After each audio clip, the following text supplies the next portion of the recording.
আর head মানে head head মানে হ্যাঁ। আর লিপ মানে কি? ঠোঁট। আর নোজ মানে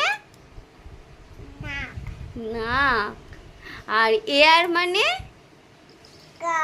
উবো। আর টিথ মানে দাঁত। আর টাং মানে কি? ওটার নাম কি? আর হ্যান্ড মানে কি? হ্যান্ড মানে কি? হাত। আর লেগ মানে এই যে লেগ মানে কি? এই তুমি বই দেখতে